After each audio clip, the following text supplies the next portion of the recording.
새로운 도약을 꿈꿉니다. 기사회생TV 김윤소 변호사입니다. 여러 유튜브 영상을 통해서 개인회생 장점에 대해서는 많이들 들어봤을 텐데요. 분명 빚 탕감받는데 개인회생만큼 좋은 제도가 없는 것은 사실입니다. 하지만 개인회생에도 몇 가지 단점들이 있는데요. 제가 오늘 개인회생 단점 5가지를 솔직하게 말씀을 드리겠습니다. 개인회생 알아보는 분들은 이번 영상에서 이야기하는 단점들이 뭔지 잘 들어보고 최종적으로 회생을 할지 말지를 결정하시면 됩니다. 개인회생 단점 첫 번째는 회생하는 동안은 신용카드를 못 쓴다는 겁니다. 이거는 그 전에 카드 연체가 없었어도 마찬가지예요. 회생 신청하고 나서 인가받고 최종 면책받을 때까지 보통 한 3년 걸리는데 그동안에는 카드를 못 쓴다는 거예요.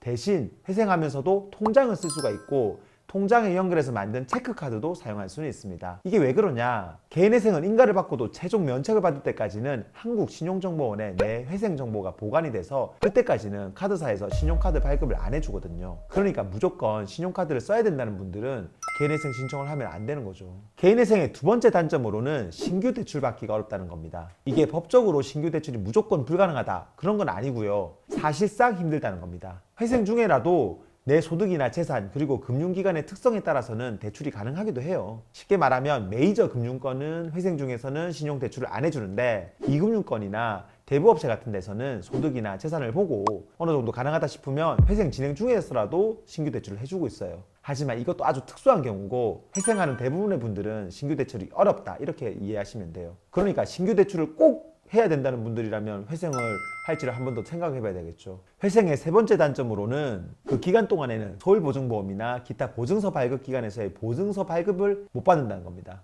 이게 대부분의 분들에게는 특별히 문제가 안 되는데 건설업을 하는 분들이나 사업상 보증서 발급이 꼭 필요한 분들한테는 치명적인 단점이 될 수가 있습니다. 특히 전문 건설 쪽으로 이제 건설업 하는 분들은 새로 공사를 따내려면 계약보증이나 이행보증, 하자보증 이런 보증서를 발급받아야 되는데 이걸 보증기관에서 발급을 못 받으면 공사 수주받기가 어렵다는 거죠. 물론 현금 공탁하는 방식으로 보증서를 대체하는 경우도 있는데 회생하는 분들이 현금 공탁까지 해서 보증하는 경우는 현실적으로 없다고 봐야죠.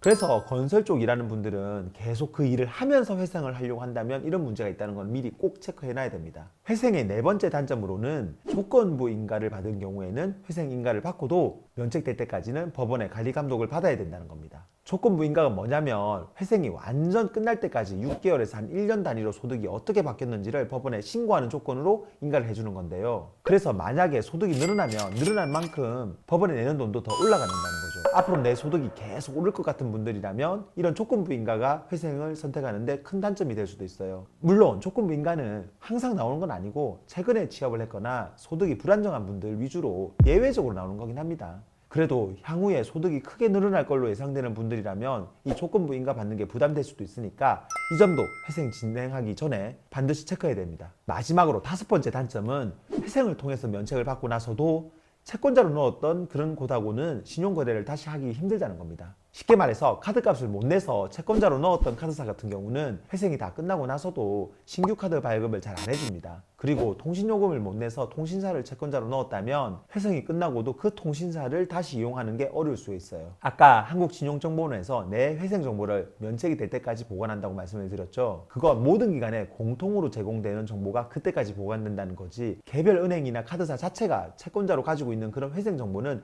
별도로 계속 보관할 수가 있어요. 그래서 한 번 빚을 못 갚은 금융기관은 회생이 끝나고도 새로 신용거래를 하는데 불이익을 준다는 겁니다. 물론 이것도 무조건 그런 건 아니고 회생 면책 이후 내 소득이나 재산, 신용 상태에 따라서는 달라질 수가 있어요. 아무튼 이런 점들도 개인회생을 하기 전에 반드시 따져봐야 할 부분이죠. 자, 오늘은 개인회생의 5가지 단점에 대해서 말씀을 드렸는데요. 이런 단점들 때문에 회생을 진행하지 않는다고 하면 결국 원금 이자까지 해서 모든 빚을 다 갚아야 합니다. 그런데 만약에 도저히 빚 갚을 자신이 없다면 이런 단점을 감수해서라도 개인회생을 알아보는 것을 추천드립니다. 회생은 오늘 말씀드린 단점들이 있지만 그보다 더 많은 장점들이 있으니까요. 영상이 도움되었다면 구독과 좋아요 그리고 알림 설정 부탁드리고요. 궁금한 점 있으면 아래 댓글이나 전화로 연락 주시면 친절하게 답변 드리겠습니다. 다음에도 더 좋은 주제로 찾아뵙겠습니다. 감사합니다.